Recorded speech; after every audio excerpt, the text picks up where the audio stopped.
Di ba? Anumang nakuha sa pilit, hindi po ito maganda. Yun po, kahit ano po yung ginawa nila, kung ano man at nakuha sa pilit, wala po yan. Wala po yan.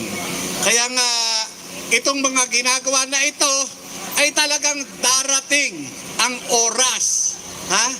Darating ang oras na itong mga abusadong ito ay magtatapos sa kanilang pag-aabuso dahil sa ginagawa ngayon ng taong bayan na muling nagtungo dito sa EDSA para matuldukan yung kanilang mga kagaguhan. Yan po yun.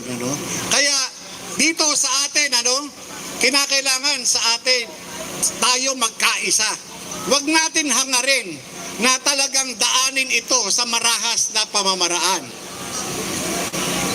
Gamitin natin ang pagkakataon na ito, patuloy tayong magkaisa para sa mapayapang paraang pagbabago.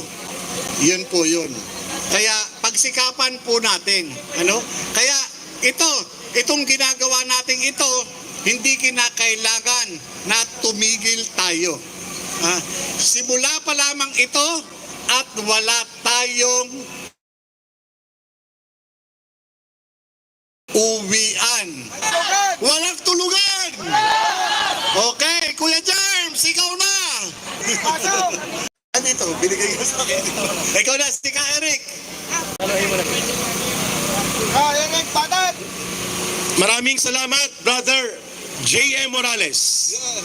Kanina po, bago tayo mag-break, may ipinakitang message sa akin, hindi ko alam, Brother J.M., kung ito ay confirm. Tinanggalan na daw po ng mga security team si Daisara Duterte.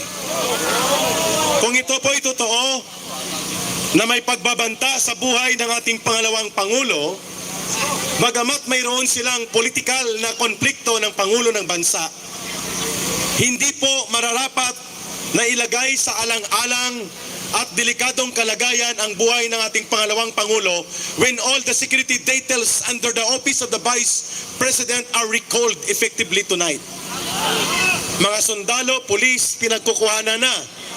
So, the Vice President right now, if this is true, I will qualify, needs to be protected by the people. More so, importantly, dahil kung totoo po ito ang natanggap na kumakalat ngayon at nagiging news blast sa social media, the Vice President and all her security team deployed under her office are effectively recalled tonight. Kung sino ang nagsagawa ng order, dalawa lang po yan. Kung yan po ay mga sundalo, the order must come at least at the minimum from the Department of National Defense Secretary. Kung yan ay police, it must come from the DILG, concurred or coursed through the PNP chief. Kung sa DND, concurred and coursed through the Chief of Staff. So, i-verify natin ito from other sources because this is so dangerous. And if the President who is now nagliliwaliw kasama ng kanyang asawa, nagdi-date at walang pakialam sa nagaganap na pagsiklab ng kaguluhang pangpolitika na highly financed and highly orchestrated ng kanyang pinsan na si Martin Romualdez, na siyang parang nagpapatakbo de facto ng gobyerno ng bansa. Pag sinabing de facto, hindi siya elected by law and by the people, kasi kung ang presidente na si Marcos ang tawag dyan de jure president by operation of law and by the power of law. Pero kung hindi ka elected pero nag-aakto kang presidente, de facto or impacto. Impacto. So ang president, acting and feeling president na Speaker of the House. This is the worst legislature to ever come before the history of legislative branch of government in the Philippines. Walang kasing bulok at walang kasing abusado at palpak ang ganitong uri ng legislatura na pinamumunuan ng isang ambisyuso at may maitim na balak na magkonsentra ng kapangyarihan sa kanilang kamay lagpas sa termino nila sa 2028. Yan ang